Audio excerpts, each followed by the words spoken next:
All right, so this is the third installation of the Every Fighting Game Type Explained commentary or podcast, whatever you want to call it.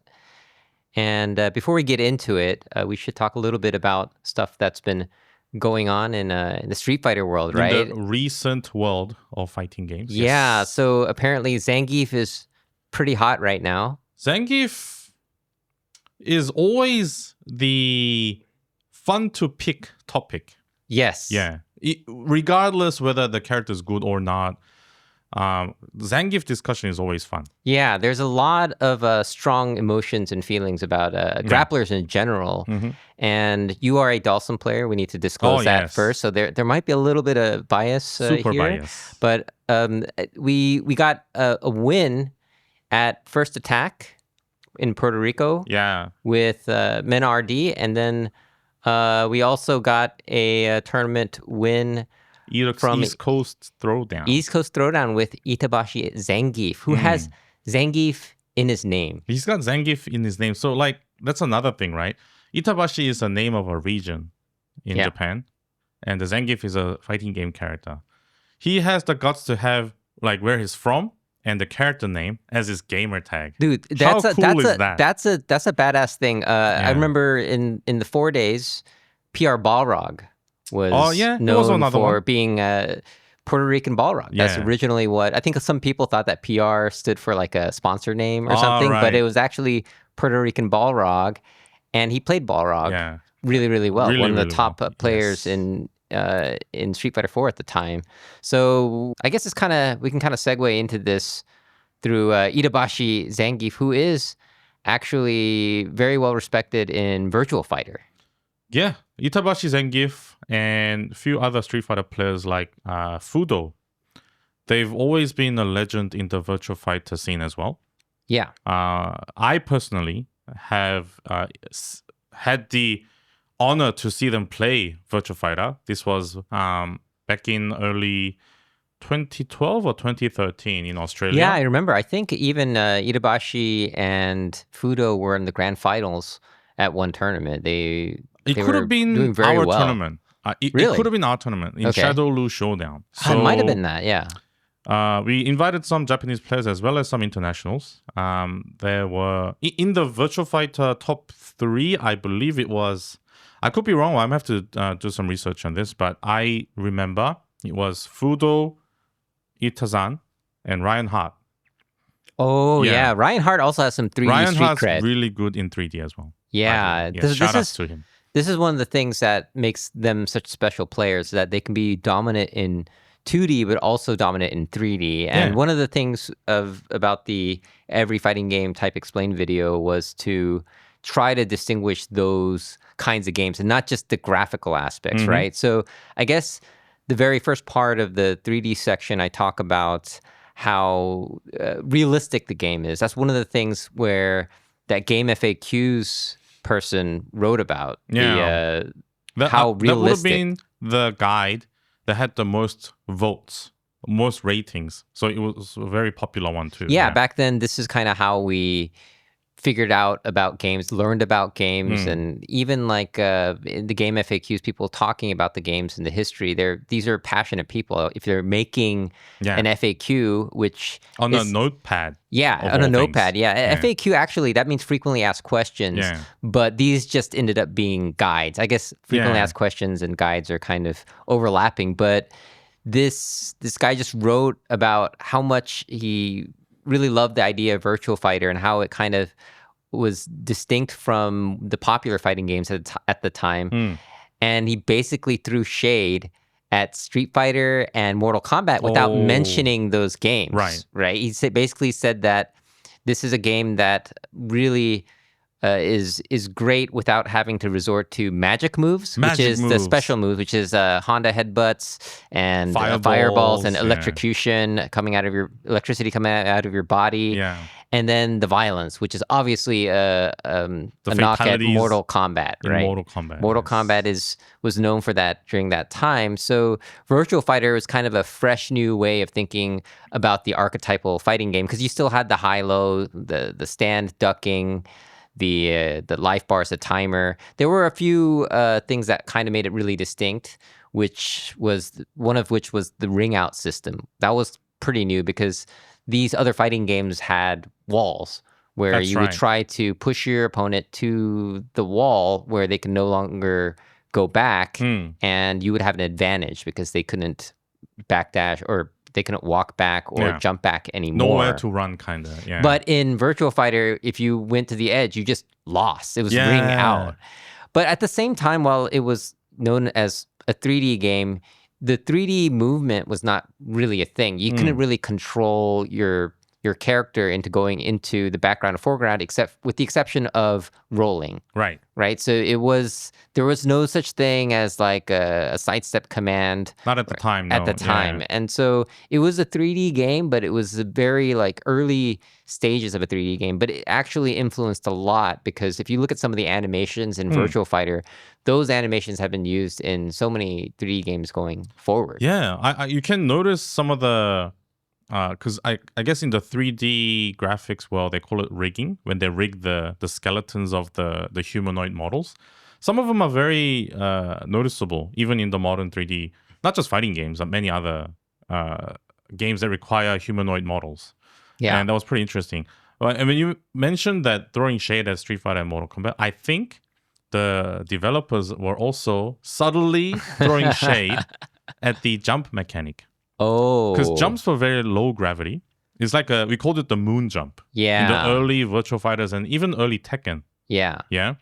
By adding a ring out, it teaches people not to jump as much. Yeah, that's actually true. Okay, so the way that you're seeing this is, so you're saying that maybe that they made it like that so they can throw shade at the whole idea of jumping by making it as ridiculous as possible. Yeah. For me, I just thought that, well, this is just a remnant of the high jumping that you had in 2D games, like Mortal Kombat and Street Fighter, but they just didn't implement it correctly. So that's kind of an interesting observation. I'd love to, if I spoke Japanese, I would love to go to Japan and find the creators and see what they have to say about that. Awesome. But that's I'm only saying that because in the arcade days, because we have a good mix of players who are really competitive and players who are very casual. Sure. But regardless of what skill level you are, you would always see people like try to cheese you out using the timer scan mechanic. Of course. By holding back. And they're just jumping back like infinitely. Yeah. You do that in Virtua Fighter, you ring yourself out. That's right. Yeah. That's right. Yeah. That's so it's like, you cannot run away from me. Yeah. You gotta fight me one-on-one in a fair fight with no magic and no jumping. Yeah. I think actually Virtua Fighter, the timer went, there's less time in I believe each it was round. a lesser time, very fast. Yeah, it was extremely fast in Virtua Fighter, I remember. And it's interesting because we have a copy of Virtual Fighter here, which is this Astro City mini cab right here, and apparently this is the cheapest way you can get a faithful version, a faithful port of this game, and you can't really. Apparently, it can't be emulated very well. If you look at the emulated versions, they're always glitchy and the graphics get weird. So us fighting gamers. Back in the old, like when PCs were like Pentium 3s or, in the very old ancient PC days, people would be very familiar with game emulation because having a arcade perfect game in home environment was very, very difficult. Even the console ported versions, you had to pray how close that was to an arcade. But then, of course, there's that memory limitation or the technology hasn't really advanced yet. You don't really get the perfect version. Oh, yeah. Right? Consoles, the arcades were way better because they had the size. They could make the big boards and stuff. Yeah. This is before computer chips and everything got smaller to the point where you can just have amazing, you can have 3D graphics on your phone. Like, this was way before that. So bigger cabinets, bigger arcade boards were huge, but that gave a huge advantage in terms of what kind of processing you can have for the graphics. So yeah, and to boast a little bit about our every fighting game video, we tried to capture the game footage mostly organically. Like we wanted to use the captures that we played rather than trying to grab so much footage that's around in other YouTubes, right? Yes. Yeah. In that process, I found out while some games we had to resort to an emulator because of realistic reasons, but many of them were from like Steam or PlayStation or even the Nintendo Switch. Yeah. And when we got to the 3D portion of it, I was like, okay, let's have a look at some of the emulations and its history and the data. And the emulation definitely exists, but for one that I found, it's like, it wasn't the arcade version, it was the Saturn version. Oh, Sega yeah, that's Saturn different. version. That's very different. Sega yeah. Saturn version Plus, even though it was emulated, it always had glitches, graphical glitches. Yeah. That was like, it was playable, but it wasn't playable to a point where you wanted to prove a point. Yeah. So we were like kind of struggling to find the right footage for the right explanation that we were doing. And then I heard about this Astro City Mini, which is technically the most faithful, the most legal version of the game that you can play. And thankfully, it has a HDMI output. Yeah, is that a full-size HDMI output? Not even an HDMI mini or micro. Yeah, like an actual HDMI output so that you can connect it to your TV. Yeah, they designed it for you to connect to a bigger screen and play on it. And they have two USB ports on there. It's like you can actually use a controller on it, which is really nice. Yeah, it's almost to sound like a commercial for this thing, but it's actually pretty sick. That's how good it was for us to actually capture the videos nicely, like as if you're running any other fighting game on a Steam platform, right? Yeah. And so, the realism aspect is obviously a huge aspect, but that affected the gameplay in a big way. Yeah, in terms of the way that you had more frames of animation for the attack. So more frames of animation means that you can get more realistic looking animations for attacks. But what that also does is it makes it so that the move takes longer for the startup, active frames, and the recovery. Because if you look at something like Street Fighter II World Warrior Champion Edition, if you crouch short with Ryu, you can just rapid fire that, and that just looks so ridiculous. That's because that move has such few frames of animation. You can do that. It's interesting because I remember a moment when there was a Melee player who just kind of wanted to like try out Street Fighter V back in the arcade stream days. And he was playing Cammy, and he's like, "Wow, these very beautifully made models, and the graphics look really good. But wow, that the light kick, it just looks so ridiculous." And she's like doing this standing like side kick where her leg is completely extended, but it's like a 4-frame move or something. So it looks absolutely ridiculous because there's no such thing as no one can do anything close to that. We're just used to that because we play Street Fighter. We've played Street Fighter for so long. But this was kind of something that really made the gameplay distinct from the 2D game. So now you have like lows, like down fours in Tekken, or like crouching kicks in Virtua Fighter, where it's like very much like it's like a check. You just hit them once, and it's like. And the recovery was like, that was, I guess, somewhat realistic too. You have to like, bring back your arm or legs back to the original position, right? So it's much longer recovery.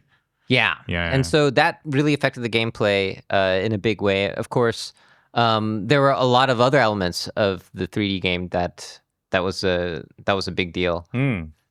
One thing that I want to make a side note, you mentioned the rapid fire light attacks. Yeah. Although it wasn't a rapid fire, I think I know this as a fun fact of Street Fighter 2. I don't think it's World Warrior. I believe it could be Hyper Fighting. Zangief's standing light kick does not have a recovery.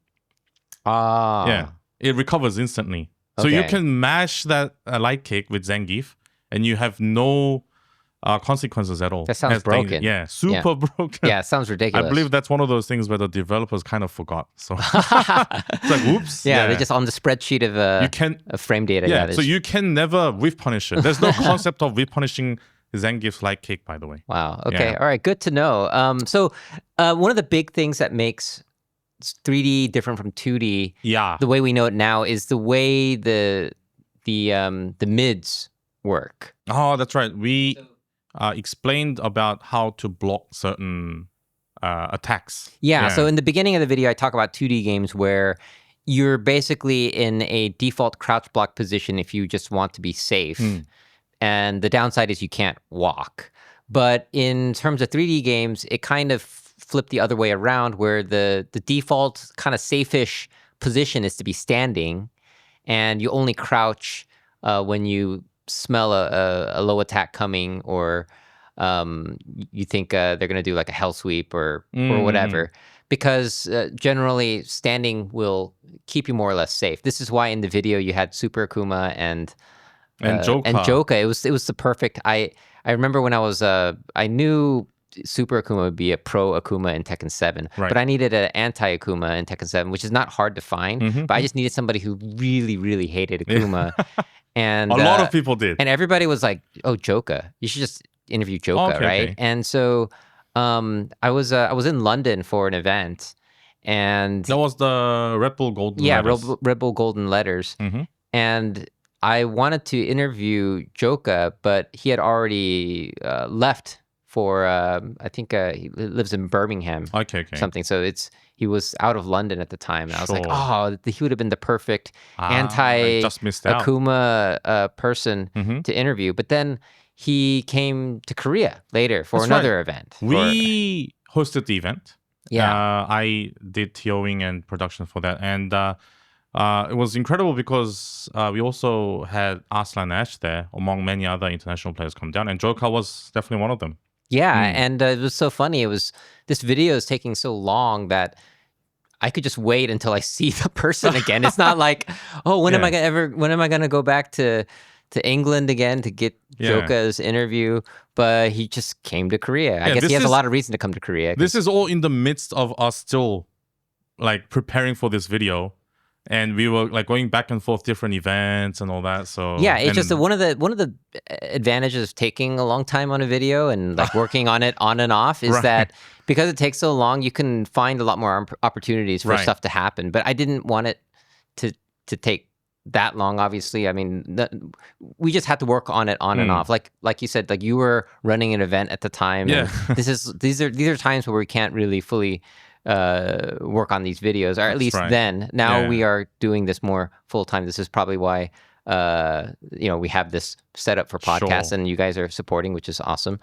So that's this is another good highlight to also remind the audience that even the interviews, just like the game captures, even the interviews are organically done. We either go or they come to us. Yeah. And we actually conduct the interviews.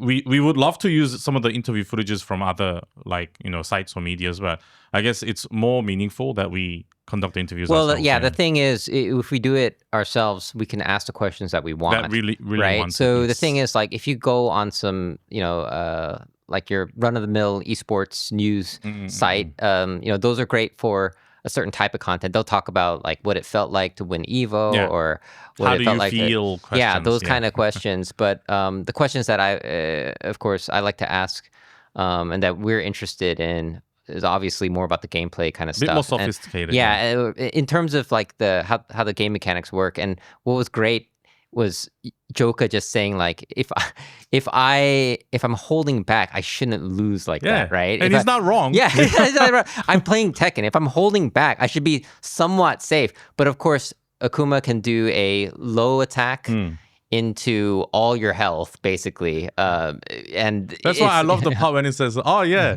just hold back to block and you'll never die." Great advice, guys. Great guys. Yeah, thank you very much. Until you fight an Akuma, that is. Yeah. Yeah, it's great. And those two, I know in real life they're friends. Of course, So it was the perfect. And there's a clip of them playing together. Super Akuma was in that event too that we held as well. Yeah, everybody was there. Yeah, everybody was really there. Nice, so it's cool. This is this is what I like about fighting games. This you have these things happen and you have people trash talking each other, but then at the end of the day they go for like a good meal together and they laugh about all this shit. So I guess that's the kind of the mid was the big game changer for 3D games, and of course crouch blocking as a default in a 3D game is a terrible idea. So I was playing some just casual Tekken at a one of those it was at Retro Game Bar actually. Oh, okay.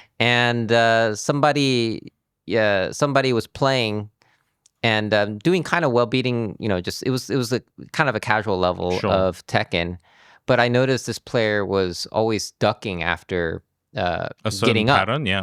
So when you wake up in Street Fighter, after getting knocked down, you hold down back as a Usually, default. yes. Yeah, you hold back if they're jumping at you or whatever. But if they're not and they're on the ground, generally like a default is at least hold back for a split second or something before you start moving around. I guess that's why people kind of came up with the fuzzy guard technique, I guess. Yeah, fuzzy guard. That's when you get more Mm. sophisticated. But in Tekken, if you were to get up with a holding down back, then you are completely vulnerable to being launched, right? Mm. And what I did was I met this player. I finally got to play him, and I just started doing launchers every time I knocked him down and he got up. I just did a mid launcher and full combo, like a downfall 2 or something. and then I did it again and again. I think I did it like 2 or 3 games, and we played 2-3 whole games. And every time I got a knockdown, I was just like, oh, okay, he doesn't know how to block this. Sure. He just didn't know that, because coming from a 2D background, he didn't know that crouch blocking loses to launcher. Yeah. Right? And so, which I would personally deem a launcher the same as eating a jump in. Yeah, basically. In a 2D fighting game. Exactly. That's the equivalent. But this player didn't know that. And it's not intuitive. Yeah. What is it about crouch blocking that should be vulnerable to a mid launcher? That's so abstract. How does my body float? Because they scratched my forehead. Kind of thing, right?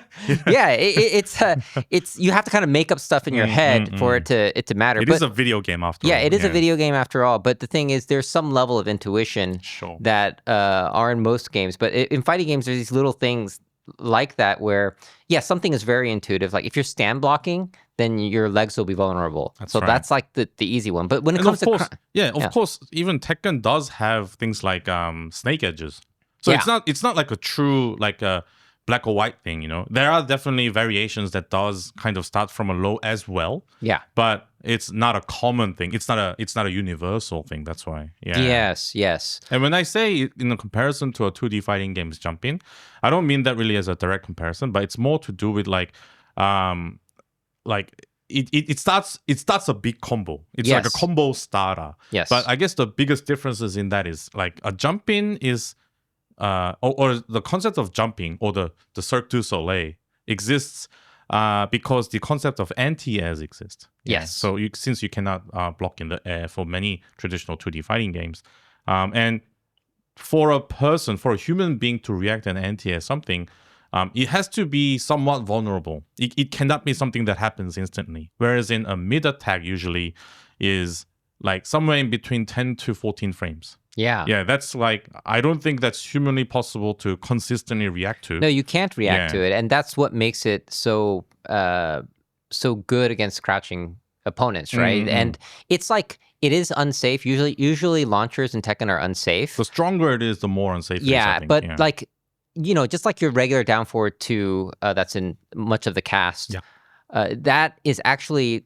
it's not so unsafe that you can just launch back. That's right. Yeah. So that's the thing. And hop kicks are like -13, which you can't really launch back. Usually what you can get is like a jab or something. Yeah, you can get like a shoulder or something, or you can get something better than a jab, but you can't get a launch generally. So like a risk and reward. The risk and reward, like ducking is such a bad idea in 3D games as your default state. Obviously, you have to duck sometimes. But and then this is why the Predator effect was such a great part of the video to explain that difference, because now you can see the reason why Akuma is controversial is jumps. He can crush highs, lows, and mids in a jump and do a full combo from that.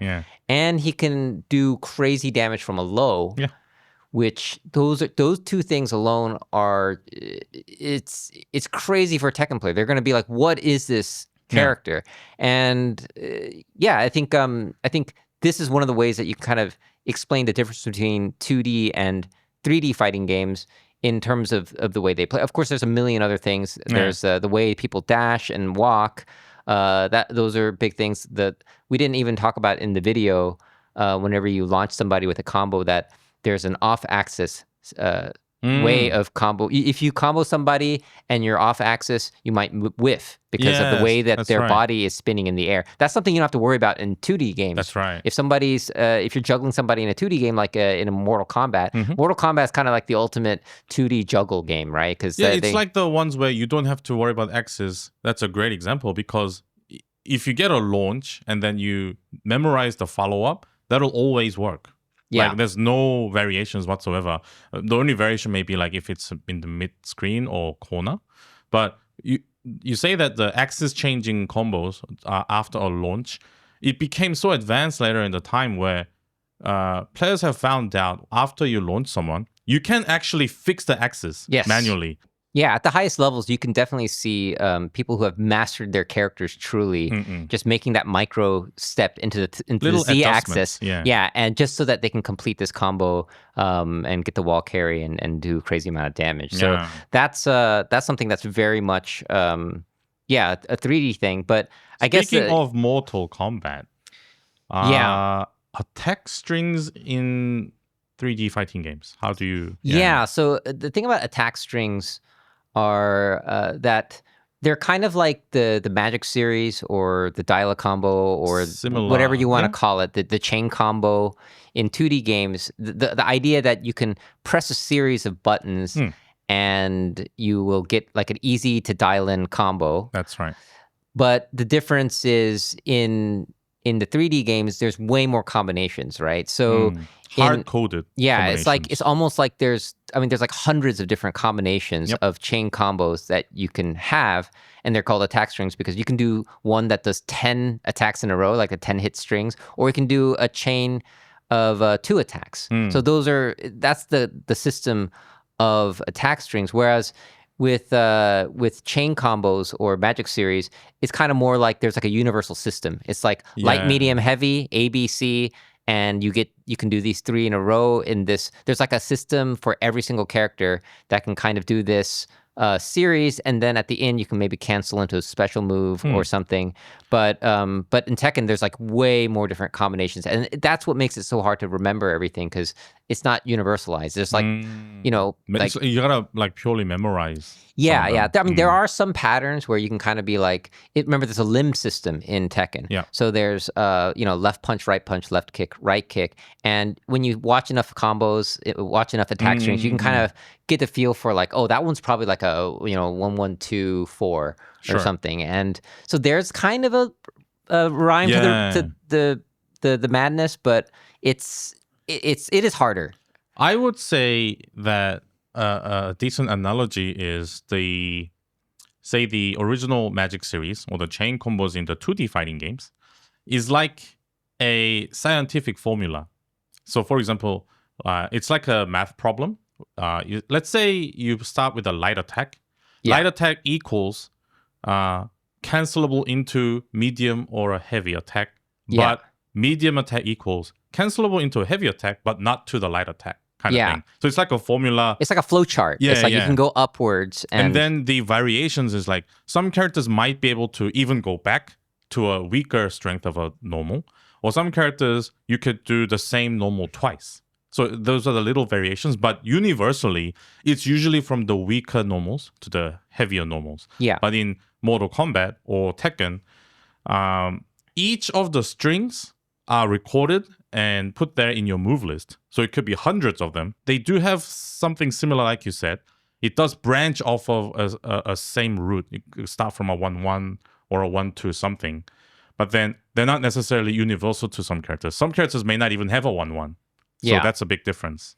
Yeah, exactly. So that's a different way of looking at. I guess that's why attack strings in Magic series are kind of seen as different things, right? So fundamentally different. Yeah. So another big aspect of the 3D games that you notice is kind of the knockdown game, right? The downed, hitting downed opponents and then dodging them with side rolls or doing toe taps, like in Tekken, or wake up fours where you wake up with like an attack like that hits. Did you know mid or in Tekken they still have virtual fighter moves as down attacks? I heard people actually call those moves virtual fighter. Oh yeah, like definitely. I believe one example is Paul. if you do like a up forward 2, Yeah. but when the opponent is standing, it just does like a little hop into a punch. Yeah. But if you do the same command when they're downed, it does the full jump into attacking the ground. Yeah, that one's the virtual fight. And there's a Xiaoyu player in Korea, Sodam. Sodam. He's kind of a troll. But when you watch him play, he'll troll his opponents with the virtual fighter move. Okay. So he's using it as to just to pick fun at them. To like I don't know, be a troll, right? Yeah.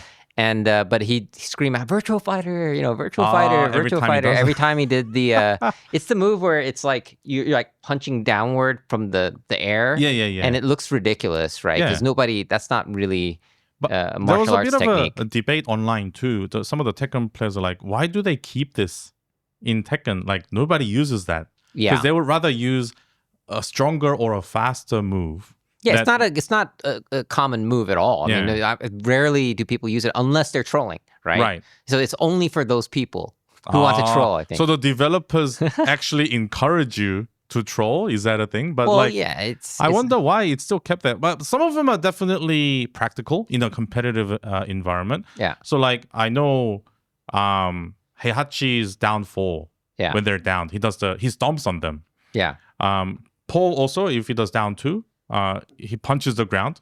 Yeah, solely for the purpose of hitting the downed opponents. Yeah, I mean those are really useful. I mean that's really common with Jin or that's from the ground. That's not jumping and then punching. Right. That's the virtual fight. The virtual fighter is the one where you actually have to jump in the air, like a full jump, and then do the move, which is like what nobody uses. But the down 2s, those are very common when you want to get the extra damage and the person's laying on the ground. So yeah, it's. Those are very kind of detailed things to parse. From an outside observer, just kind of look at this and be like, "How this all looks the same to me, right?" Yeah. So, and in relation to that, I did notice some of the anime games, notably Guilty Gear Strive, and some of the previous titles did have similar concept. Not for the same purpose of things where you would want to end your combo, but once they're down on the ground, you kind of get an extra bonus damage to like. Kind of poke on them so that they can just get up quickly. Yeah. Sometimes people think that's like a mandatory thing to finalize your combo, but then in a more competitive like mindset, people can kind of do it when they think they want to kind of open the distance more after the Oki situation. But if they want to actually go for the mix-up, instead of hitting them, they would like try to gaze in and do it like an ambiguous mix-up kind of thing. Mm-hmm. It's not a prominent mechanic of the game, but it does exist in non-3D fighting games as well. Yeah. So the thing is like when you describe like a fighting game type, it's mostly it's never saying that only 3D games have this or only 2D games have this. They kind of cross over, and this is the thing about overheads, right? So overheads in 2D fighting games didn't exist until later. I guess Fighter's History is one where they introduced an overhead. And I think even in Street Fighter World Warrior, they never had any concept of that. It was on the later versions like Hyper Fighting or ST. Yeah, and you had Virtual Fighter that just had all these moves that beat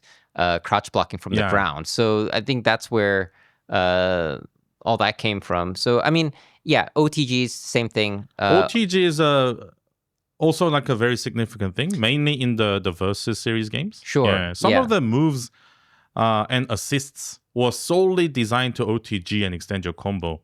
And I mean, they're a very, very important part of the game where it distinguishes that it's if that mechanic exists in your fighting game, then it's a very advanced form of a fighting game that's not so traditional, I would say, because the traditional fighting games like Street Fighter don't have them. The grounded fighting games, the 2D archetypal hold back to block. Yeah. Grounded fighting games, generally you whiff when you. I mean, we were streaming Street Fighter 6 the other day, and on my opponent's wake up, I did my light attacks, my crouching light jab, like too early, and it missed. And then I got like thrown or something, right? So that's a big part of the game. But if you think about it realistically, how would you whiff that? Like my foot is hitting the person on the ground, but it just, that's the rule that's been there since Street Fighter 2 for these grounded games. That's the video game honor rule. You just have to be like, okay, it's a video game. And Sure.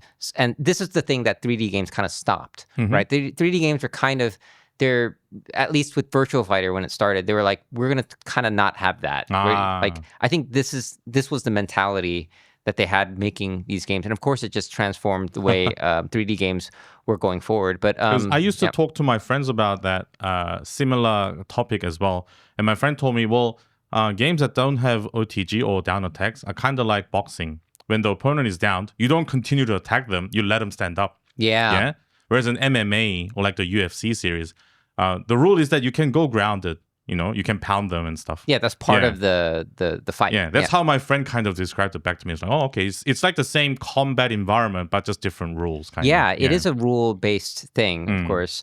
And so that's those are huge differences between the 2D and 3D. But in the Every Fighting Game Type Explained video, what we wanted to do also was to make the 3D gameplay a separate section. Like accessible. Yeah, the idea was we'll talk about what a 3D game is with Virtual Fighter and talk about the history of that. But then we didn't really talk about 3D movement until the next chapter, which was called 3D gameplay. So in that, this is where we talk about the rolling and talk about Battle Arena Toshinden, Kazuya's misstep, all that stuff.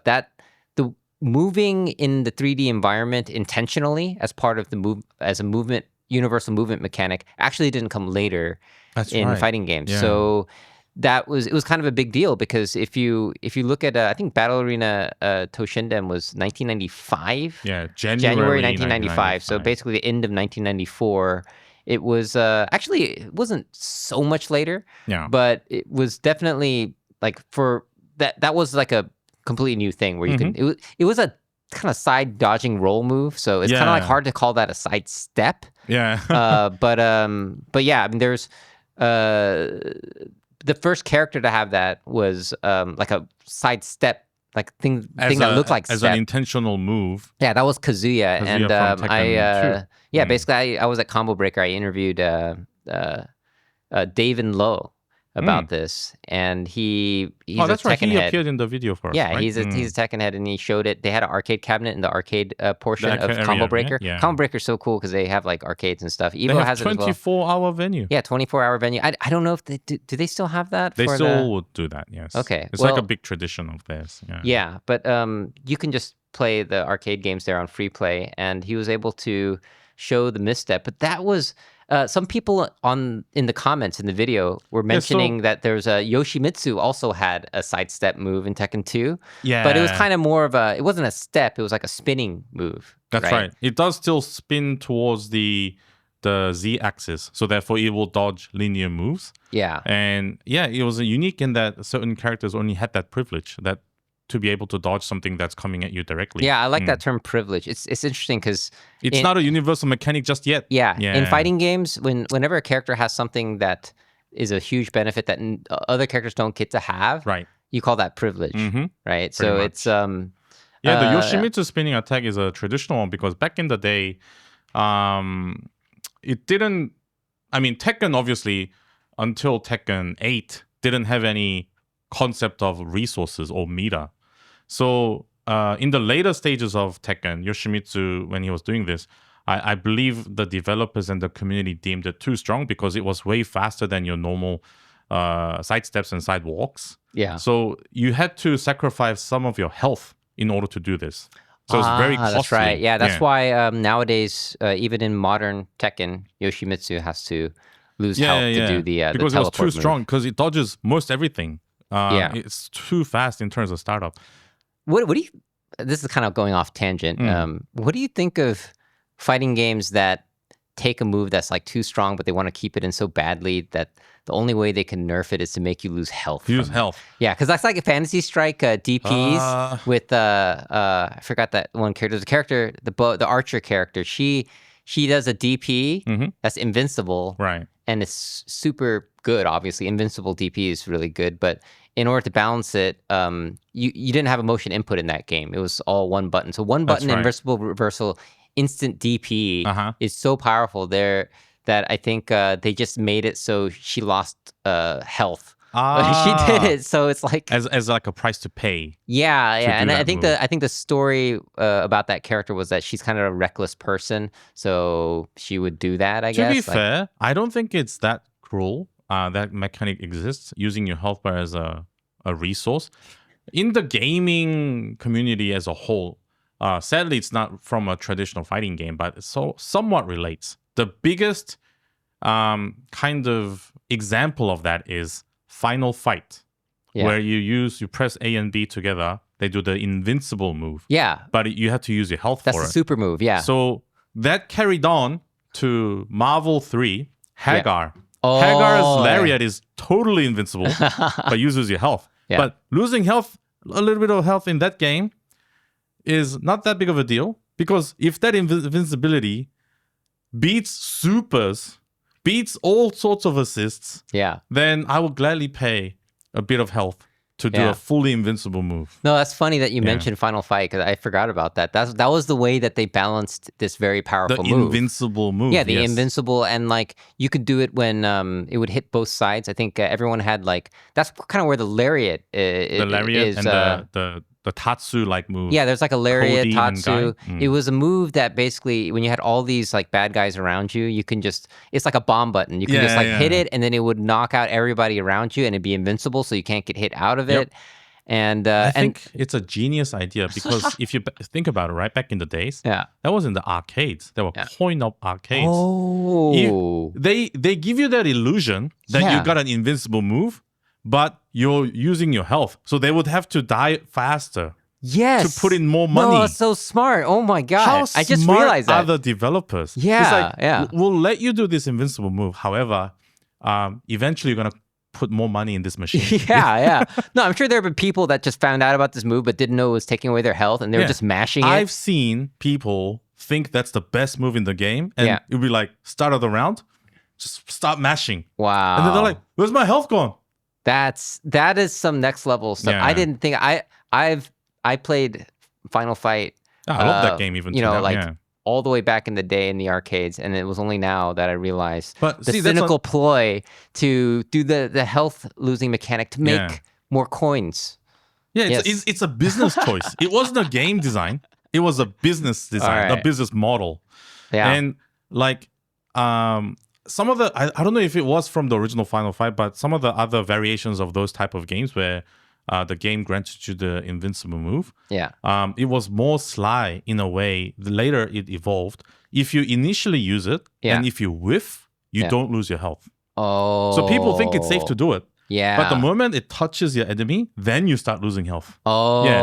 So they would forget about that. Oh, this doesn't use any resources. It's free to do it. They keep mashing. Yeah, I mean. And then later on they realize my health is all gone, but I'm still alive. Okay. How does this work? Yeah. Well, yeah. I mean, I actually think that's a better mechanic to have it like that, because like, why should you lose health if it doesn't hit someone? And it's a life lesson. It also teaches you should treat things nicely. Yeah. with care. Don't just use everything at That's the next once. Analysis video. Life lessons learned from Final Fight. Yeah. Life lessons from literally life losing mechanics. All right. Yeah. Okay, so side steps. Yeah, we're talking about side steps, and basically, I guess one of the weirdest, not weirdest, but kind of the most unique sidestepping mechanic of the major 3D games is Soul Calibur. Right? Oh, Soul Calibur had the 8-way run system, which is kind of that's right. It's I think a lot of people liked it because it was like it almost felt like you were playing like Final Fight or something. Like you're just true 3D movement. Yeah, you're on the ground. It was free 8-way. It was like kind of like the wrestling games of the past, but it was auto-facing to your opponent. So you can it still had that fighting game, classic fighting game feel where you're always facing your opponent, and you had the high-low mix-ups, and you had all that good stuff. Yeah. But you could move around freely, and that's one of the things that made Soul Calibur so unique. But the other games, they kind of stuck to the more standard sidestepping methods. But this is one of the points about 3D games, is that they're kind of so distinct that it's kind of hard to make categories. I'm sure somebody could if they wanted. Like I'm sure Dead or Alive and Virtua Fighter have they're more blood related than something like Tekken, even though they're all kind of related. But I guess that's as far as we got with 3D, because 3D, there's just less 3D games. Yeah. I mean, and one of the big issues now people are talking about is, it seems like Tekken's really the only 3D competitive game on a big scale. So, but people, yeah. I mean, they say that because another factor that causes those sort of phenomenon is the popularity, just purely in terms of popularity and just going by what you know and what you experienced in the past. It comes down to just the literal comparison of how many more 3D games that are out there compared to the 2D ones. But then there's no competition at all. There's way too many 2D fighting games out there. So yeah. Yeah. So I guess this kind of conversation comes up here and then about 3D games, kind of what defines a 3D game, and then what is a 2.5D game, right? And so 2.5D games is mentioned earlier on in the video, just to avoid any confusion about Street Fighter 6 versus Street Fighter 2, right? Where you have basically the same gameplay as Street Fighter 2 in that it's a 2D fighting game where you cannot go into the third dimension. So the gameplay aspect. Yeah, it's 2D. But of course, we're in the modern era. You can't make a game with 2D sprites as easily in a triple A title without getting some of the executives to come after you. That's what are right. you doing? Why are you making a? Why are you making things harder? But there's, I guess, there are games like Guilty Gear Strive, where they have the kind of the cell shaded look, where it kind of looks like an anime, like a drawn anime, but it's using 3D models. That's right. And it's kind of a clever way to have it's still all an these homage to the 2D sprite days. Yeah, it is, and I think that's what 2XKO is doing. They kind of went that route, which I think was a great idea. I actually really like that art style, and I remember 2XKO before it was 2XKO's Project L. Right. The very first images that came out, they were just going with the kind of the modern Street Fighter, modern Tekken, kind of like more realistic but slightly cartoony, maybe more in the Street Fighter vein of art style. And, I think fighting game players usually do appreciate the sprite-based / cartoon-based visuals more than your traditional, like, fully rendered realistic 3D models, because one of the experiences I had is the introduction of Marvel vs. Capcom Infinite. Because up until Marvel vs. Capcom 3, it was also not fully like cel shaded, but it was still a very close homage to the comic book style of the visuals. Yeah. And then when Marvel Infinite came out, they kind of transitioned into trying to be more like realistic like. Yeah, it kind of looked like a mobile game in a certain sense. It was there was definitely kind of this aspect of the game where the art style seemed kind of less. It seemed more, I guess a bit more sterile. It wasn't so much in, hey, look, this is a comic book game with comic book characters. It was kind of, and that was one of the criticisms of it. It was like, this game looks like a mobile game. It's a similar thing to when people get a little bit irky about when their favorite anime is going to have a live action version. Sure, yeah. You know how people...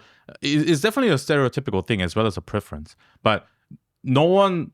Not to this day, I haven't seen anyone straight away go, oh, that's awesome. Instead, they go like, oh, really? Do they have to do a live action of this kind of? Yeah. I think I do see where those people come from, because it is a weird thing to have real people when the animation is this gold standard, because now there's kind of, I don't know, it messes with your imagination. It's like, I guess in another sense, and I know it's not the same thing, but some people don't like when books are made to movies, because then you kind of like, you're like, okay, now you're just, I had this certain image in my head, I had this certain way of thinking about it, and now you've completely if they visually portray to something that you wouldn't have thought of, then it does create that little bit of a uncanny valley kind of thing, right? Yeah. And that's why I was going to bring up when Maximilian Dude, shout outs to Max, made a community mod version of Marvel Infinite into a more gamer-friendly visuals. People really loved it. It's you mentioned this. I actually haven't checked it out. Yeah. But I thought that it was a gameplay thing. So they even affected the visuals, you're saying? Yeah, they heavily kind of did a whole plastic surgery on the game. Really? Wow. To make it look more appealing to the gamer audience, where they prefer the comic book / the cell shaded version of the representations. Yeah, that's really interesting. Once again, shout outs to Max. He's doing this to not to directly go at him, but it's more to deliver a message that we like this, and even if the technologies advance so much and so vast, visuals are important to gamers. Well, I mean, this is one of the things about like art styles. Art styles are not necessarily about having the most graphical fidelity. And so like you could have a sprite-based game in 2024. People, indie developers do this all the time. They'll make a sprite-based game, and there's a lot of artistic talent that goes into making these sprites to have this kind of aesthetic feel. But if you make it today, it's not because there's a limitation. So now you are hearkening back to the 8-bit days and 16-bit days, where video games just you couldn't have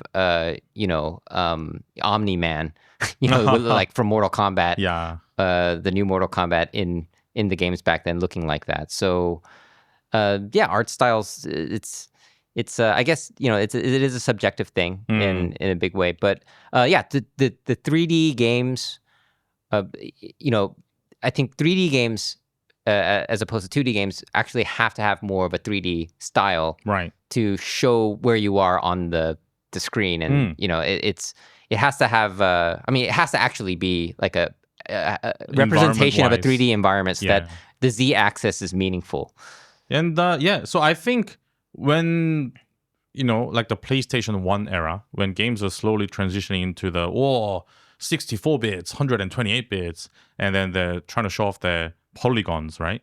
I believe at that time, when people mention like 2.5D, was definitely more influenced in the visuals of the 3D environment. Whereas in now, I believe, because there's so much data to go about in terms of games being released from that era till now, that I think it now focuses more on the gameplay aspect rather than just the visuals. So during that time, I think was it Street Fighter EX was one of those games where it's called Street Fighter, so making it like a Tekken like is not appropriate for the Street Fighter franchise, but they wanted to have the graphics during that time, like PlayStation, like 3D models and Tekken 3 and Final Fantasy 7. Yeah, Final Fantasy 7. They were all going into polygons, even though there weren't a lot of polygons. Right. They were like, this, we got to go polygons. That's cool. This is like the technology we're playing with. Yeah, and of course these 3D models, they don't hold up as well when you look at them. There's very funny, like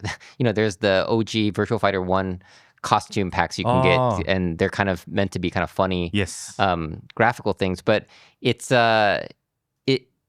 there's definitely that aspect of Street Fighter EX where they wanted to have these graphics, but the gameplay that we're all familiar with: fireballs and uppercuts, sweeps and knockdowns, and fast light kicks, and so there was kind of I think a race to get to those kinds of games. But of course, after that, I think there were a lot more 3D Street Fighters that came later, or 3D graphically, 2.5D.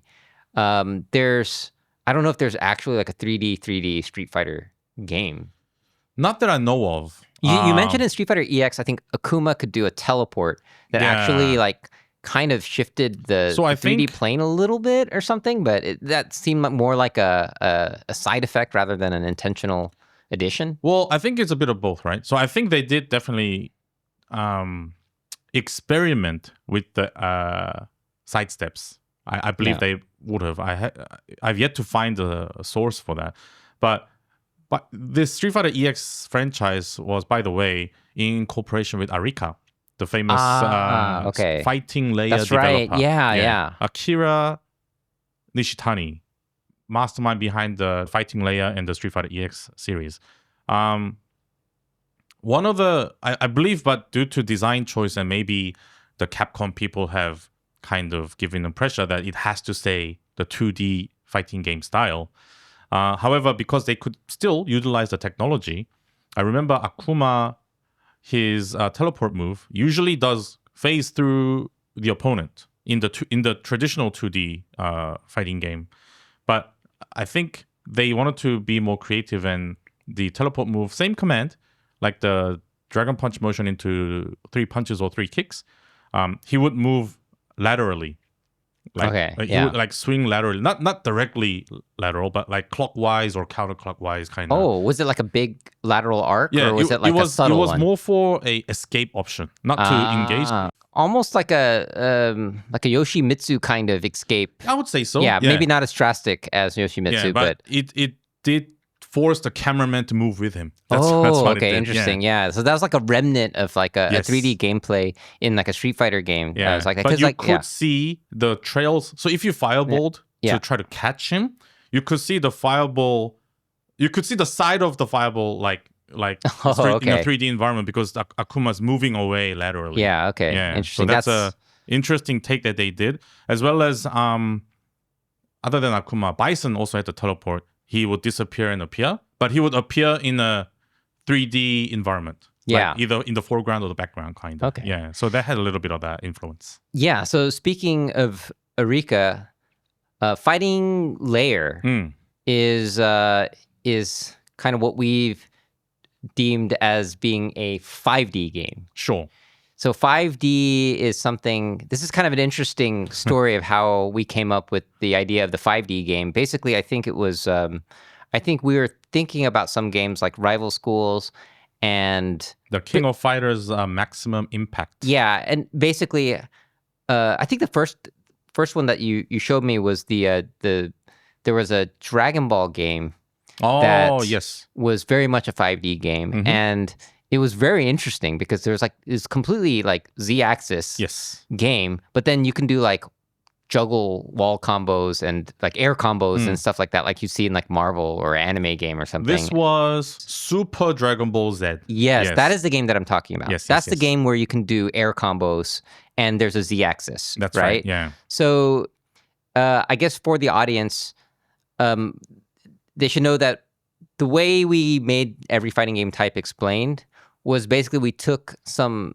archetypes of games or prototypes or whatever, just where we noticed a pattern with these kind of games, and then we like kind of put them into a category or subcategory.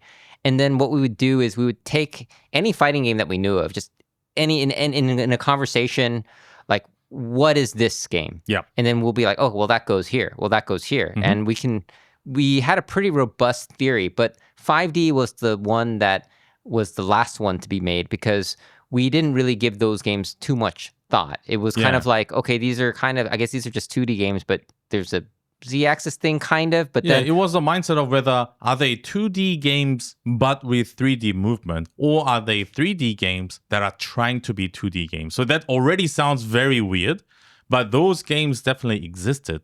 Yeah, and deserve the category. Yeah, but the reason why they're different from the 3D games like Tekken and Virtual Fighter is that they had so many things that were they had like low, medium, cancel into fireballs. Like that's not a common thing in Tekken. Obviously, like Geese and Except the 2D Akuma. characters, that like they have it. But like Rival Schools, you have like very Capcom style 2D fighting gameplay, but then you have the Z-axis movement.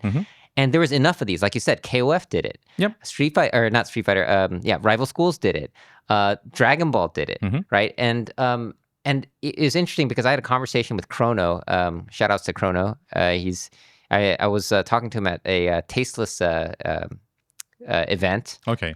And he was talking about Techromancer, this game. Techromancer, yes. Yeah, and I didn't know about this game, and when I looked it up, I was like, wait, what? Techromancer? Like, what the heck is this? Where do you put this game? Like, it's kind of... That mixes so much different things. It's just like so many different things, but this is when the idea of a 5D game started to come into fruition. It was... you can't call it a 2.5D game because that term is already taken. We talked about 2.5D for a long time already. But what can we call this game where there's kind of 3D and 2D combined? And it was the term 5D kind of came up, and I was I was a little bit embarrassed to throw that out there in front of the audience. You wanted to create a meme. Yeah, but I mean, like it's if there's no term for something, you just have to make it, right? Yeah. You can't, yeah. I also kind of see this as like, say you're in a kitchen and you want to cook up something, a new menu. But if you overcook something, where do they end up? In the bin. Yeah. But I see in overcooking and over like generalizing as well as putting too much ideas into one, doesn't always necessarily make the greatest menu. Yeah. So, but these games did experiment and try to be creative with a lot of things mixed in together. But it wasn't just a few games. There was like, we were surprised to find that there's more than a handful of those kind of games Yes. that deserve that category. And that's the thing, right? At the start, people would have a bit of a denial. It's like, what is this? Why do they try to be too much? Why can't they just be like Street Fighter? Or why can't this just be like Virtua Fighter, right? Yeah. But then you got to also appreciate the fact that these came from creative ideas. And they tried their best to kind of fit in, or maybe they had a bit of a dream where they wanted to unify the two communities together, which is always a cool idea to go by. And I guess more and more developers kind of respected that. Like, this could be added in a Street Fighter style game, or they'll be like, oh, this could be cool in a Tekken-like game. And yeah, there was a lot of games that definitely deserved it. We just didn't know what to call them. Yeah, and so this is where we kind of had like, we were kind of mulling over, should we make 5D its own category and then have a different separate other category? And I think at the end, we were just like, nah, let's put 5D/other as one category. Because 5D is kind of an other kind of game in a way. Because like, yes, there's like more proper 5D might be something like, KOF, Maximum Impact, or Rival Schools, whereas Techromancer will be a little bit more on the other side, even though it's kind of 5D-ish. Mm-hmm. And then, of course, there's archetypal, traditional archetypal other games like Dive Kick. Yeah. And SNK Heroines might be in that category, although that could be, I guess, that could be kind of hold back to block. That one's weird. That has block button and no high-low. Yeah. And so there's no left-right and no high-low mix-ups in that game. It's just some people just called it a party game. Yeah, but it definitely mixed a lot of concepts from here and there. Like, we can't just put SNK Heroines next to Mortal Kombat. Yeah. Right? While 5D might sound memey, but we got to go back to the framework of how the video came by. We try to respect the studies of the taxonomy concept, because I can't remember entirely, but it has a hierarchy, right? It has like a kingdom, or like the species, or the like different categories to go from the majority all the way down to sophisticated, right? Yeah. So I think we did at one point, just to come down to a conclusion, let's just call this 2.5D. But then 2.5D, like we discussed just then, it's already has so much confusions behind it. It 2.5D as a term can exist as a, it was definitely, it left a mark in history for like games development and other form of medium.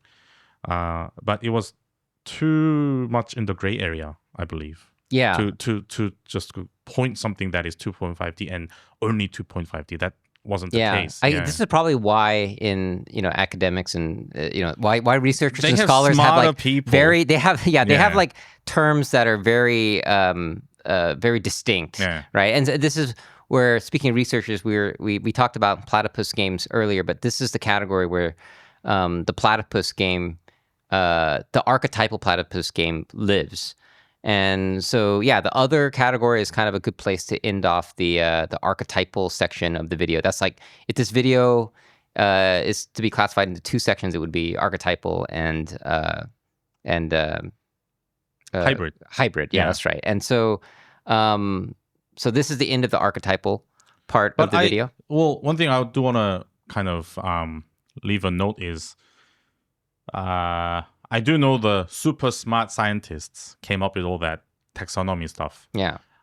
If fighting games ever become that level, we have to know and study Greek and Latin.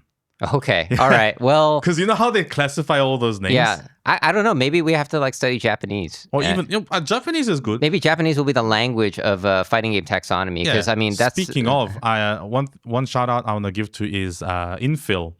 he made the fighting game glossary. The fighting game glossary, yeah, Yeah. that is the best fighting game glossary The source resource of any like scientific or just background information of about fighting, all the terms, but it's so accurate. When you actually read it, you're like, oh, a lot of thought Makes and care sense. has been put into this glossary. So and also has the Japanese tab as well. Yes, You can yes. also see the original terminology that was used before the English term was made. yeah, Usually Japanese because, fighting games, many of them were developed in the Japanese companies. yeah, Yeah. So that's very helpful in terms of, to pick your brains or if you want to know more about the game you like. I mean, not to go too deep into it, but I mean, yeah, I mean, I guess Japanese almost is kind of like a Latin for fighting video games in a way, yeah. because I mean the way that the like terms like okizeme Yeah. are like Or kara. kara canceling and stuff something, like that. There's a lot of terms. abare, Yeah, all Japanese terms. We're using those terms already, I guess. So very cool, and I think we pretty much covered everything for the first half of the Every Fighting Game Type explained video. So yeah, anyways, that's the first half. Thanks for listening. We kind of went on some fun tangents here and there, but that covers mostly about the 3D environmented traditional games.